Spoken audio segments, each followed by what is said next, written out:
నమస్తే అండి, నేను రజా. పాకిస్తాన్ ఉగ్రముఖ చేసినటువంటి ఈ పనికి గాను ఈ రోజు నైట్ పాకిస్తాన్ లో దీపావళి జరగబోతుందంటే ఇంచుమించు అదే అనిపిస్తుంది. పోయినసారి పుల్వామా అటాక్ జరిగినప్పుడు ఏం జరిగిందో కూడా మనందరికీ కూడా తెలిసిందే.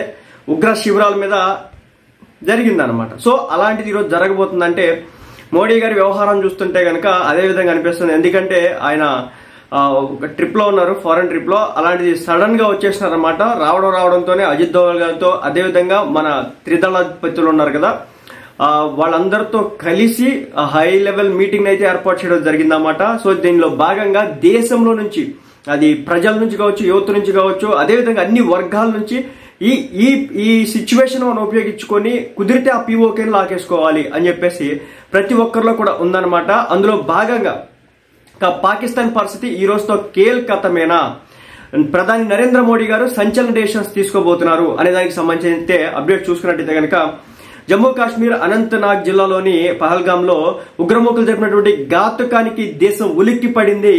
పహల్గామ్ లోని బైసారన్ లోయలో ఉగ్రవాదులు జరిపినటువంటి మారణ హోమానికి అభంశుభం తెలియనటువంటి 28 మంది పర్యాటకులు మృత్యువాత పడ్డారు. పదుల సంఖ్యలో గాయాల పాలయ్యారు. మృతుల్లో 2 విదేశీయులు కూడా ఉన్నారు. సైనిక దుస్తుల్లో వచ్చి టెర్రరిస్టులు ఘాతుకానికి పాల్పడ్డారు. కాల్పుల శబ్దం విన్న భద్రతా బలగాలు హుటాహుటిన సంఘటన స్థలానికి చేరుకుని ఉగ్రమూకల కోసం వేట మొదలు పెట్టడం జరిగింది. ఈ ఘటనపై ప్రపంచ దేశాల అభ్యంతరాన్ని వ్యక్తం చేశాయి. రాష్ట్రపతి ద్రౌపది ముర్ము గారు, ప్రధాని మోడీ గారు ఈ ఘటనని పిరికి పంద చర్యగా అభివర్ణించారు.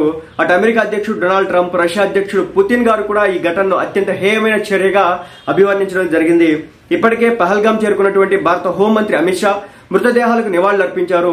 మృతుల కుటుంబాలకు సానుభూతి తెలియజేసి ఓదార్చడం జరిగింది. అయితే ఉగ్రమూకలు జరిపినటువంటి ఈ దాడిపై ప్రధాని నరేంద్ర మోడీ గారు ఏ నిర్ణయం తీసుకోబోతారనేది ఇప్పుడు దేశవ్యాప్తంగా ఉత్కంఠగా మారడం అయితే జరిగిందన్నమాట. ఎందుకంటే ప్రధాని నరేంద్ర మోడీ గారు ఏ డెసిషన్ తీసుకుంటే ఇంకా అదే ఫైనల్ డెసిషన్ అవుతుంది. ఒకవేళ యుద్ధమే చేద్దాం, ఎందుకంటే ఈ ఎన్ని అటాక్స్, ఒకటా రెండా, ఇప్పటికొచ్చి 10 కొద్ది అటాక్స్ మన జవాన్ల మీద కావచ్చు, అదేవిధంగా మన ఆర్మీ బేస్ల మీద కావచ్చు, వరుస పెట్టి చేస్తూనే ఉన్నారు. కాబట్టి తప్పనిసరిగా వీళ్ళకి టైం దగ్గర పడింది. కాబట్టి ఆ అటాక్ అనేది చేస్తే కనుక ఇప్పటికైనా, అంటే ఎంతసేపు మనం డిఫెన్స్ మోడ్ లోనే కొడితే పడేటట్టు ఉండడం కాదు, మన దెబ్బ కూడా రుచి చూపించాల్సిన టైం వచ్చేసిందని చెప్పేసి అందరూ కూడా మాట్లాడడం జరుగుతుంది. సో మనం ముఖ్యంగా గమనించినట్లయితే కనుక మేజర్ అటాక్స్ చూసుకుంటే కనుక 2025 అంటే ఈ రోజు వచ్చేసి అదే నిన్న జరిగింది కదా పహల్గామ్ అటాక్ కావచ్చు, 2024లో వచ్చేసి రియాసై అటాక్ కావచ్చు, అదే 2019లో పుల్వామా అటాక్, 2018లో సుంజువాన్ అటాక్, 2016లో యూరి అటాక్, 2016లోనే పఠాన్కోట్ అటాక్, ఇలా వరుస పెట్టి అటాకులు చేస్తూనే ఉన్నారు.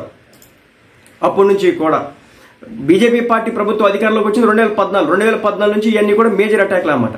సో మొత్తానికైతే ఎలాంటి స్టెప్ తీసుకోబోతున్నారు అనేది అందరిలో కూడా ఒక రకమైన ఆసక్తి నెలకొని ఉంది.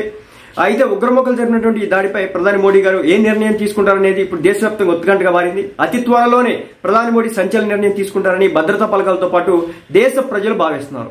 ఈసారి వాళ్ళ మీద సింపతి కావచ్చు, లేదంటే సాఫ్ట్ కార్నర్ కావచ్చు, ఇది చూపించే ప్రసక్తే లేదు. ఎలా అయినా ఎదురుదాడి చేయాల్సిందని చెప్పేసి ప్రజల దగ్గర నుంచి వస్తున్నటువంటి ఒత్తిడి. గతంలో 2016లో భారత సైనిక స్థావరాలపై ఉగ్రమూకలు దాడికి పాల్పడ్డారు. ఈ దాడిలో 19 మంది సైనికులు మరణించారు. ఈ ఘటనకు ప్రతీకారంగా ప్రధాని మోడీ పాకిస్తాన్లోని ఉగ్రవాద స్థావరాలపై సర్జికల్ స్ట్రైక్ ప్రకటించారు. ఇక ఉరీ సర్జికల్ స్ట్రైక్ 2016లో పాక్ ఆక్రమిత కాశ్మీర్ లో భారత సైన్యం చేసినటువంటి ఓ సైనిక చర్య. ఇది ఉగ్రవాద శిబిరాలను లక్ష్యంగా చేసుకుంది. 2016లో సెప్టెంబర్లో ఊరిలో భారత సైనిక శిబిరంపై ఉగ్రవాద దాడికి ప్రతీకారంగా ఈ దాడి జరిగింది.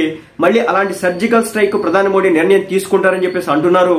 ఇక అదే కనుక జరిగితే పాకిస్తాన్ సరిహద్దులోని ఉగ్రమూకల మొత్తాన్ని కూడా ఏరిపారొచ్చని కాశ్మీర్ కు చెందినటువంటి మాజీ ఉన్నతాధికారులు అభిప్రాయం వ్యక్తం చేయడం జరుగుతోంది. ఇక పహల్గామ్ దాడి అనంతరం పాకిస్తాన్ ఆక్రమిత కాశ్మీర్ పైన కేంద్రం కీలక నిర్ణయం తీసుకోబోతున్నట్టు కూడా తెలుస్తోంది.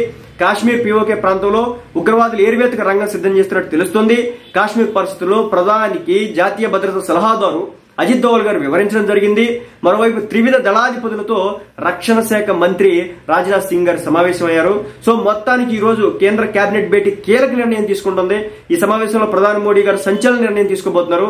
సో దాంట్లో కనుక దెబ్బకి దెబ్బ కొట్టాలి అని చెప్పేసి తీసుకుంటే కనుక ఎలాంటి సాఫ్ట్ కార్నర్స్ కు పోకుండా, ఏదో పాకిస్తాన్ ఇప్పటికే చెప్తుంది మాకు ఎలాంటి సంబంధం లేదు, మేమేం చేయలేదని. ఏమేం చేయకపోతే ఇక్కడ ఈ రోజు ఎందుకు జరుగుతుంది దేశంలో? కాబట్టి తప్పనిసరిగా గట్టి సమాధానం చెప్తే తప్ప ఈ ఆగేటటువంటి ప్రసక్తి అయితే కనిపించట్లేదు. కాబట్టి మొత్తానికైతే ఈ రోజు తీసుకునేటటువంటి డెసిషన్ ఏదైతే ఉంటుందో ఇది రాబో కొన్ని రోజుల్లో తప్పనిసరిగా పాకిస్తాన్ గుండెల్లో ఒక వణుకైతే పుట్టించడం ఖాయమని చెప్పేసి అంటున్నారు.